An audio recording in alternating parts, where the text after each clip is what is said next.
I'm a foreigner in this country and I have no rights. I have outgrown my friendships here in Korea. Your dog is attacking my dog and I'm over it. Let me tell you how much I'm over that. Hello everyone and welcome back to my channel. My name is Cherry and I make videos and vlogs documenting my life living abroad. Today's video, as you can probably guess from the title, is about why I've decided it's time for me to leave South Korea.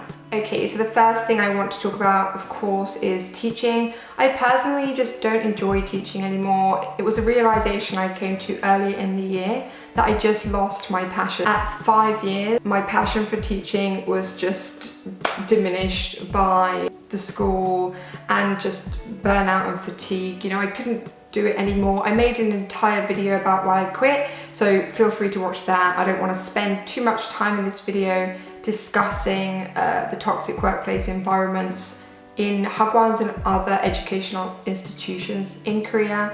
Another thing that's difficult is that you can't really improve your circumstances. You know, you're a homeroom teacher, you're an English teacher. There's no head teacher or head of department position.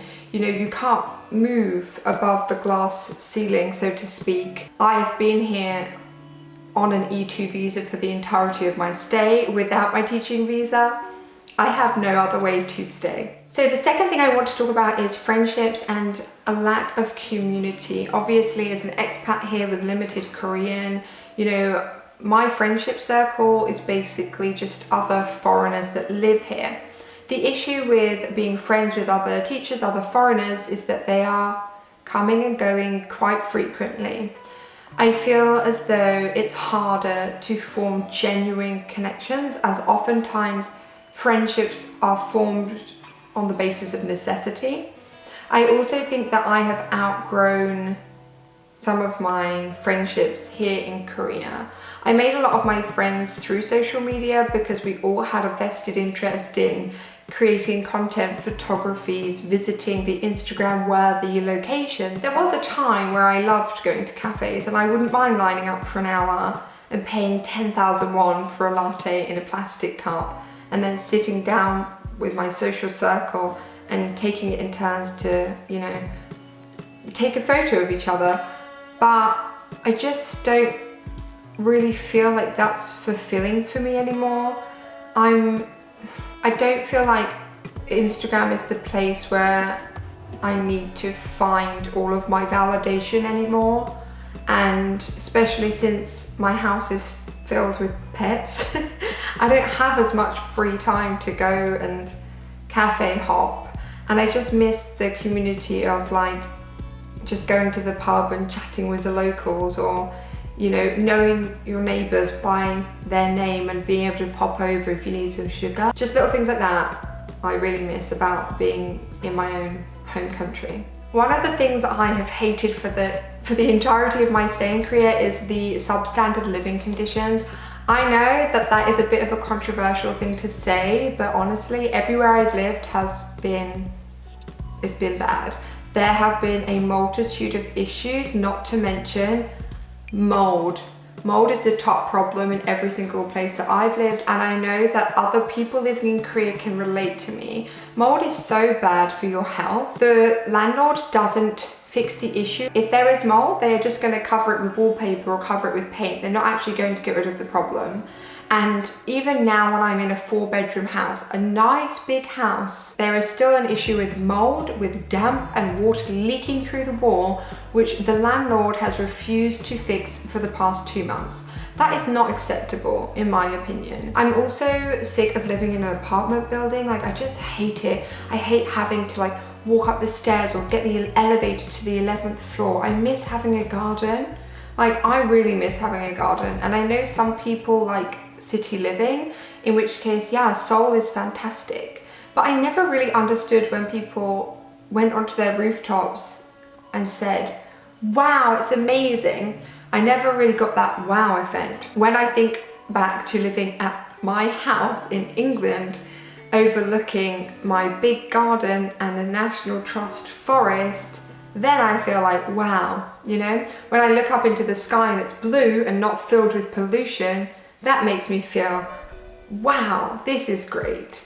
So personally, I think I'm definitely a country girl, and city life is just not for me.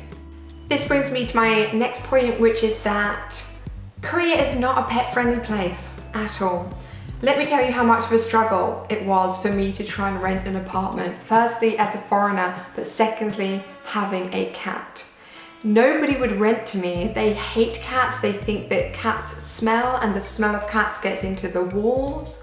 Now, I also recently rescued a dog with my boyfriend, and my boyfriend also has a dog, which means we are a fair family of 3. 1 is the cat, and 2 are what Koreans consider to be large dogs, border collies. If I was in an apartment in Seoul by myself, I would absolutely never get a dog that was the same size as a border collie, because there is simply not enough space.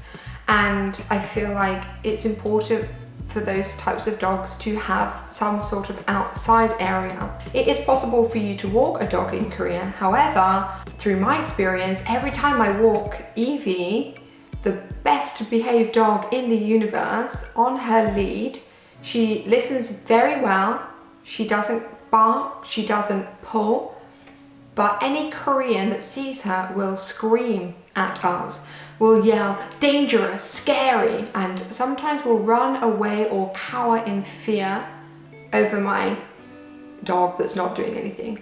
I've also had a couple of Korean people with their dogs off the lead, that their dog has attacked my dog, and then they run up and scoop their dog up like, oh my god, well, oh my god, it's your fault for taking your dog off the lead. Your dog is attacking my dog, but because my dog is larger, it's my fault. And I'm over it. Let me tell you how much I'm over that. It's also not possible to take your dog off the lead anywhere, apparently, unless you have a tiny little toy poodle and you're Korean, in which case, do whatever the hell you want. But for me, I'm never allowed to take my dog off the lead. And I would be too scared to do it, because other people don't know how to take care of their dogs or train their dogs, and I don't want my dog to be attacked by someone else's dog. I'm a foreigner in this country and I have no rights. And that goes for my dogs and pets as well. So the last point I want to touch on is xenophobia and racism. I've just had enough. I've had enough of it. 5 years is as much as I can take. And honestly, as a person that is white with white privilege, I'm aware that I'm lucky that I can pick and choose whether or not I live somewhere that is racist to me or xenophobic towards me. I can go back to England and I can just live my life without being constantly harassed or someone saying something racist to me or me being refused entry into somewhere. And that is lucky for me. That is my privilege. But that is not to say that my experiences aren't valid, because they are. And that's not to say that my experiences weren't bad, because they were. And I'm just over it. Like, I don't want to be treated like a second-hand citizen anymore. My ID card in this country has said alien for the past 5 years. And I think that that is the nicest way to describe how I've been treated in Korea. And it's different. It's different for every person depending on like what you're doing. And honestly, I have some friends here that aren't teaching, that really enjoy life in Korea, especially if they have like a Korean boyfriend or girlfriend that will help them with language barrier related issues, help them to assimilate, help them to make Korean friends. However, that is not my experience, and in my experience, I haven't been treated that well, and I don't want to stay somewhere where I just don't feel welcome anymore. So that is one of the biggest reasons why I've decided it's time for me to go.